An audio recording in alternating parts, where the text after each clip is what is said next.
Bapak Wakil Presiden bersama Yang Mulia Tong Savan membahas 3 tema utama kerjasama bilateral. Yang pertama adalah tema ekonomi, yang kedua adalah tema keamanan, dan yang ketiga adalah tema politik.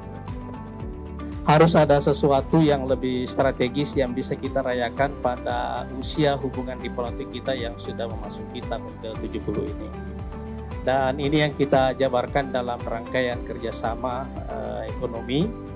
Secara bilateral, hubungan perdagangan kita dengan Laos sekarang sudah mencapai angka 83,8 juta dolar.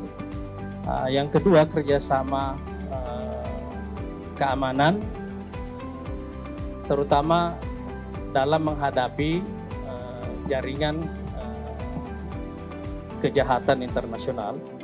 Dan ya, secara spesifik berhubungan dengan isu scam. Karena selain Kamboja ada Laos yang juga banyak WNI yang terlibat di dalam kasus ini, sehingga pengembangan kerjasama ini dalam kerjasama intelijen dan keamanan ini sangat penting untuk kita tingkatkan. Di tengah goncangan geopolitik yang ada sekarang ini, saya kira faktor geografi ini memainkan peranan yang sangat penting. Dan karena itu penguatan kerjasama ASEAN, dan di sini Laos menemukan konteksnya yang sangat penting sekali.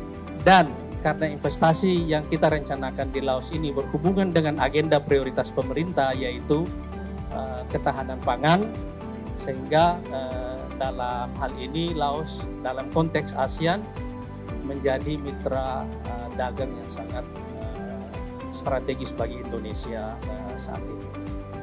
Salah satu topik utama yang dibahas memang kemungkinan PT Pupuk Indonesia berinvestasi di Laos, terutama karena kita, Pupuk Indonesia, itu mengimpor bahan baku pupuk yaitu potas kurang lebih nilainya 60 juta US dollar per tahun dari Laos.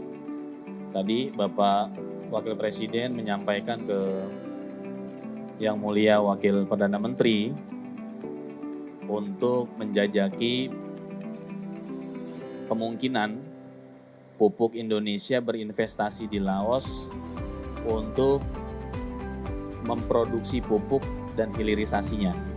Maka tadi Bapak Wakil Presiden menyampaikan bahwa meminta kepada kami ya, di BP BUMN dan Danantara untuk menjajaki peluang investasi mengenai hilirisasi di bidang pupuk untuk meningkatkan kerjasama mewujudkan visi Bapak Presiden, yaitu tentang kedaulatan dan ketahanan pangan yang tidak hanya berfokus pada Indonesia, tapi juga ketahanan pangan dalam skala regional, yaitu Asia Tenggara. Dan tadi dijelaskan kenapa pentingnya dan strategisnya Laos dalam pertemuan tadi yang dibahas itu.